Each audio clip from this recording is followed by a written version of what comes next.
Hello everyone, मैं ममतेश गुप्ता। आज देखेंगे 6th class geography NCERT chapter 5। Chapter का नाम है पृथ्वी के प्रमुख परिमंडल। और इस चैप्टर का हमने थ्योरी वाला पोर्शन पहले कंप्लीट कर लिया है। अगर अभी तक आपने नहीं देखा है तो इसी वीडियो के डिस्क्रिप्शन में मैंने 2 प्लेलिस्ट की लिंक डाल रखी है, एक थ्योरी की और एक एमसीक्यू की। आपको थ्योरी या एमसीक्यू जो भी देखना है, आप उन दोनों प्लेलिस्ट पर क्लिक कर देख सकते हैं। उन दोनों प्लेलिस्ट में आपको 6th क्लास की और 7th क्लास की और 8th क्लास की ज्योग्राफी मिलेगी, और एमसीक्यू वाली वीडियो में इन तीनों क्लास की ज्योग्राफी के एमसीक्यू मिलेंगे। ठीक है, और ये जो साइड में जितनी भी प्लेलिस्ट लगी हुई है ये सभी मैंने कराई है। एनसीईआरटी को बहुत ज्यादा डिटेल में कराया है, हर चैप्टर की थ्योरी और एमसीक्यू दोनों कराए। आपको ये सभी प्लेलिस्ट भी देखनी है तो आप मेरा यूट्यूब चैनल ओपन कर प्लेलिस्ट वाले ऑप्शन पर क्लिक कर इन सबको भी देख सकते हैं। आइए शुरू करते हैं क्वेश्चन नंबर 1 से। क्वेश्चन नंबर 1, सबसे बड़ा महासागर कौन सा है? ए है प्रशांत महासागर, बी है अटलांटिक महासागर, सी है हिंद महासागर, डी है आर्कटिक महासागर। तो इसका जो सही आंसर हो जाएगा वो हो जाएगा ए, प्रशांत महासागर। मैंने जब थ्योरी करा रही थी तब भी बताया था। देखो, प्रशांत महासागर का आकार कैसा है? गोल है।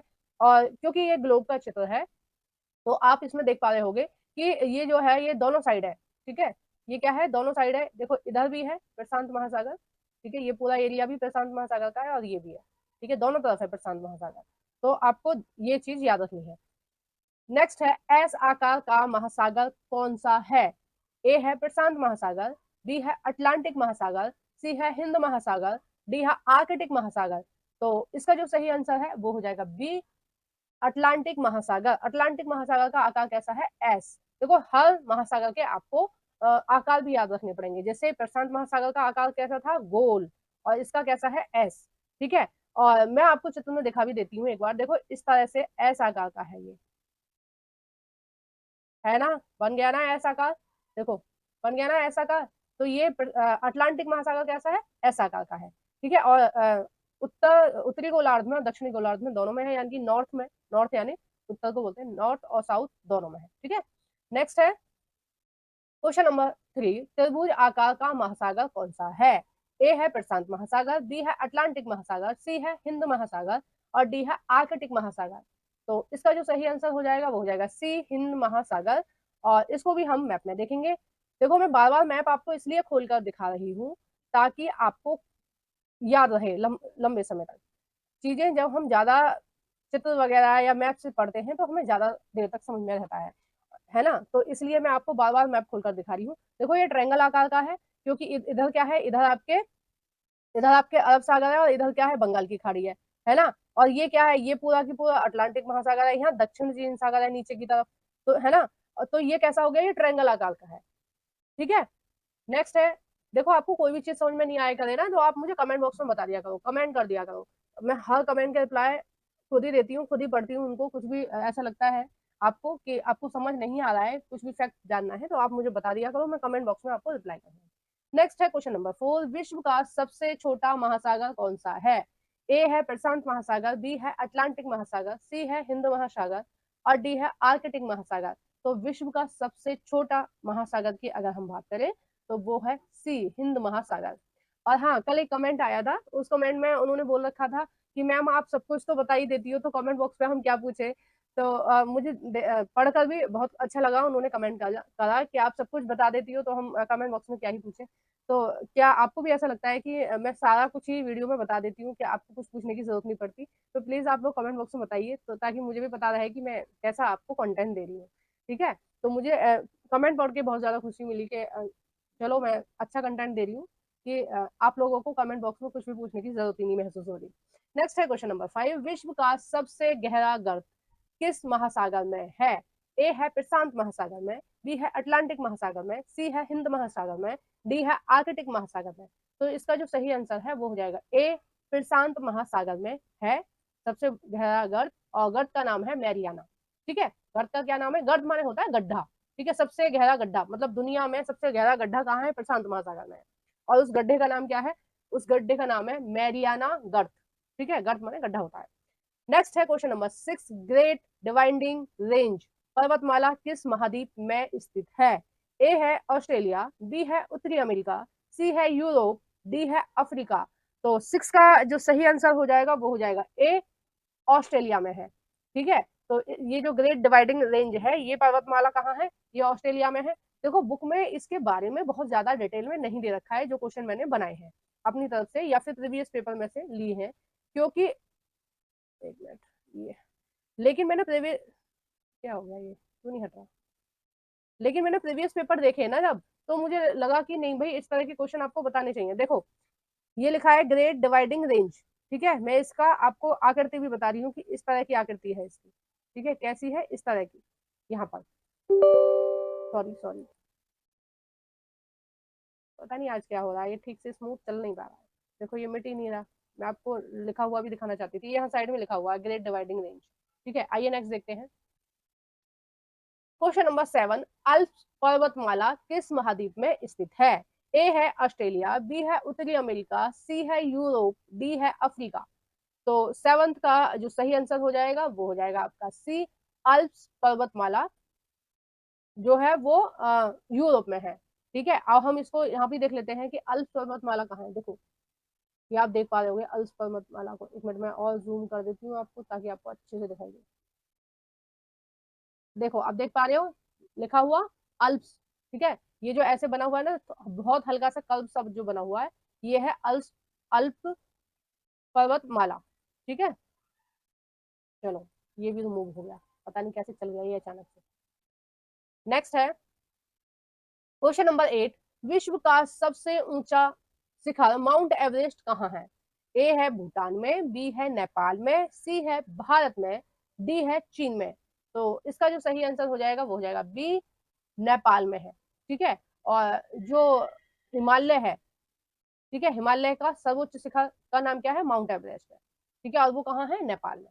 नेक्स्ट है क्वेश्चन नंबर 9, बछेंद्री पाल भारत की पहली महिला पर्वतारोही बनी जिन्होंने सन डैश में एवरेस्ट पर अपना, एवरेस्ट पर कदम, सॉरी एवरेस्ट पर चढ़ाई की, ठीक है, या फिर हम कह सकते हैं कि एवरेस्ट पर पहला कदम रखा, ठीक है, एवरेस्ट पर चढ़ाई की, तो पहली भारतीय पहली महिला थी। और इन्होंने कौन से सन में करी थी वो हम देखते देखते हैं। ए है 1985, बी है 1983, सी है 1986, डी है 1984। तो इसका जो सही आंसर है 9 का वो हो जाएगा डी, 1984 में की थी, है ना। और मैं जब आपको एनसीईआरटी पढ़ा रही थी तब मैंने आपको बताया भी था कि ये जो कॉलम में होते हैं ना इनको कभी छोड़ना नहीं चाहिए। ये बछेंद्री पाल वाला शायद मैंने किसी टीजीटी एग्जाम में देखा था, ठीक है, एमसीक्यू किसी टीजीटी एग्जाम में ये पूछा गया था। तो प्लीज आप जो साइड में कॉलम वगैरह दिए होते हैं ना एनसीईआरटी में उनको जरूर किया करें। क्वेश्चन नंबर 10 है यूराल पर्वतमाला किस महाद्वीप में स्थित है? ए है एशिया में, बी है यूरोप में, सी है अफ्रीका में, डी है एशिया और यूरोप की सीमा पर। ये सी टेट में पूछा गया था क्वेश्चन। तो 10 का जो सही आंसर हो जाएगा यूराल पर्वतमाला वाला, तो ये हो जाएगा डी। इसका ऑप्शन कौन सा सही हो जाएगा? इसका ऑप्शन हो जाएगा डी, क्योंकि जो यूराल पर्वतमाला है ये डिसाइड करती है, क्या क्या डिसाइड करती है? यूरोप की और एशिया की सीमा को, ठीक है। यहाँ पर देखो ये जो यूराल है, यूराल पर्वतमाला, ठीक है, आप देख पा रहे होंगे, और जूम करूँ, हाँ एक मिनट, देखो अब आप देख पा रहे होंगे, देखो अल्प्स ये थी और यूराल पर्वतमाला ये है। तो यूराल जो पर्वतमाला है ये डिसाइड कर रही है कि इधर वाला एशिया है और इधर इधर वाला यूरोप है ना, कर रही है ना ये वाली डिसाइड। देखो यूराल पर्वतमाला जो है ये डिसाइड कर रही है इधर वाला क्या है, एशिया है, और इधर वाला यूरोप है। यहाँ पे एक यूराल नदी भी है, ठीक है, उस ये यहाँ पर एक यूराल नदी भी है, इस तरह से है वो। तो ये यूराल पर्वतमाला और यूराल नदी यूरोप को एशिया से अलग करता है, ठीक है। नेक्स्ट है क्वेश्चन नंबर 11, विश्व की सबसे लंबी नील नदी जो सहारा मरुस्थल में बहती है कहाँ स्थित है? ए है पूर्वी अफ्रीका में, बी है पश्चिमी अफ्रीका में, सी है दक्षिणी अफ्रीका में, डी है उत्तरी अफ्रीका में। तो इसका जो सही आंसर हो जाएगा वो हो जाएगा ए, पूर्वी अफ्रीका में, ठीक है। जो नील नदी है वो कहाँ बहती है? वो बहती है सहारा रेगिस्तान में, पूर्वी अफ्रीका में, ठीक है। और पूर्वी अफ्रीका कहाँ है? ये रही, देखो और जूम करके मैं आपको दिखाती हूँ। ये है आपका अफ्रीका महाद्वीप, आप देख पा रहे होगे नील नदी यहाँ लिखा हुआ है, नील नदी, ठीक है, ये नील नदी है। और देखो ये दुनिया की सबसे लंबी नदी है, देखो ये किस तरह से बह रही है, यहाँ पे देखो इस तरह से है ये, ठीक है। तो मैंने बहुत डार्क कर दिया, आपको दिख रहा होगा। तो ये कहाँ बह रही है? ये आपके पूर्वी अफ्रीका में बह रही है, ठीक है। और उत्तरी अफ्रीका में क्या है, एटलस पर्वतमाला भी है। ठीक है, ये रही एटलस पर्वतमाला, है ना। और सारा रेगिस्तान जो है वो कितने देशों से घिरा हुआ है, 11 देशों से घिरा हुआ है। और ये आप पढ़ोगे 7th क्लास की एनसीईआरटी में भी, ठीक है, 7th क्लास की ज्योग्राफी में भी। नेक्स्ट है क्वेश्चन नंबर 12, भूमध्य सागर किस महाद्वीप से घिरा हुआ है? ए है एशिया, बी है अफ्रीका, सी है यूरोप, डी है ये सभी। तो भूमध्य सागर जो घिरा हुआ है वो हो जाएगा डी, ये सभी, क्योंकि भूमध्य सागर इस सभी से घिरा हुआ है। अब देखो भूमध्य सागर को भी देख लेते हैं, कहाँ है इसकी सीमा। देखो ये रही भूमध्य सागर की सीमा। देखो इधर ये एशिया से घिरा हुआ है, ठीक है, ये वाला कलर एशिया का है, एशिया से घिरा हुआ है। बैगनी कलर यूरोप का है, देखो यूरोप से भी घिरा हुआ है, ये है भूमध्य सागर सागर, ठीक है। तो यूरोप से भी घिरा हुआ है, और देखो ये अफ्रीका महाद्वीप से भी घिरा हुआ है। तो इसके भूमध्य सागर के उत्तर में यूरोप है, पूर्व में क्या है, एशिया है, पश्चिम में भी यूरोप है, और दक्षिण में क्या है, अफ्रीका महाद्वीप है। ठीक है। और देखो ये जो है ये है लाल सागर। और इन यूरोप वालों ने यहाँ से व्यापार करने के लिए, भारत से व्यापार करने के लिए क्या किया था, उस टाइम पे जब हमारा देश गुलाम था तब की बात है। ठीक है। तो इन्होंने क्या किया था, ये जो छोटी सी ऐसे दिख रहा है ना आपको चिपका हुआ सा, यहाँ से इन्होंने इसको काट दिया है। तो इन्होंने क्या किया है, भूमध्य सागर को लाल सागर से जोड़ दिया। ये वाला लाल सागर है, ये वाला भूमध्य सागर है, इन दोनों को जोड़ दिया है आपस में। और इसकी वजह से क्या है, जो जोड़ा है, जो इन्होंने खोदी है नहर, उस नहर का नाम है स्वेज नहर। ठीक है, उस नहर का क्या नाम है, स्वेज नहर। अगर आपको पहले से पता था तो आप बताइए कि स्वेज नहर कब बनकर तैयार हुई थी। ठीक है, इंग्लैंड वालों ने ही खोदी थी ये, मतलब मोस्टली ये यूरोप के लोगों ने ही खोदी थी, और इसलिए खोदी थी ताकि ये भारत से आराम से व्यापार कर सकें, भारत से चीन से आसानी से व्यापार कर सकें। ठीक है। तो अब आप कमेंट बॉक्स में बताना कि कब खोदी गई थी, कब इसका काम जो है वो समाप्त हुआ था। नेक्स्ट है क्वेश्चन नंबर 13, अमेजन बेसिन किस महाद्वीप में स्थित है? ए है उत्तरी अमेरिका में, बी है दक्षिणी अमेरिका में, सी है यूरोप में, डी है ये सभी। तो इसका जो सही आंसर है वो आ जाएगा बी, दक्षिणी अमेरिका में है अमेजन बेसिन। और अमेजन बेसिन का मतलब है अमेजोन, अमेजन नदी और उसकी सहायक नदियां। ठीक है, देखो ये आ गया मैप निकल के, ये है आपकी दक्षिण अमेरिका। ठीक है, थोड़ा सा जूम और करेंगे ताकि आपको सारी चीजें क्लियर दिखाई दे। देखो ये रही, ये नदी बह रही है, शायद आपको नहीं दिख रहा होगा, मैं आपको कलर करके दिखा देती हूँ। देखो इस तरह से बह रही है। और ये तो कुछ शाखाएं हैं जो इसमें हमें नजर आ रही हैं सैटेलाइट तस्वीर से, कुछ शाखाएं जो इसकी अमेजोन नदी की हैं वो हमें दिखाई भी नहीं दे रही है ना। तो मतलब हजारों नदी मिली हुई होंगी इस नदी में।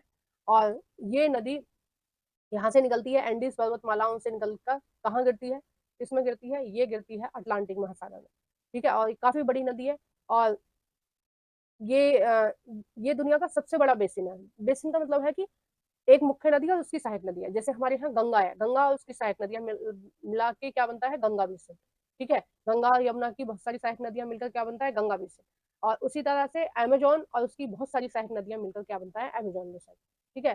तो नेक्स्ट हम जितने भी क्वेश्चन रह गए नेक्स्ट पार्ट में कंप्लीट करेंगे। वीडियो बहुत ज्यादा लंबा हो रहा है, ठीक है, आप 10-15 मिनट का ही वीडियो देखना पसंद करते हो, और ये वीडियो लंबा हो जाएगा, इसलिए हम नेक्स्ट जितने भी क्वेश्चन रह गए उन्हें हम नेक्स्ट वीडियो में देखेंगे। आपको वीडियो कैसी लगी है प्लीज कमेंट बॉक्स में बताइएगा, वीडियो को जरूर से लाइक कर देना।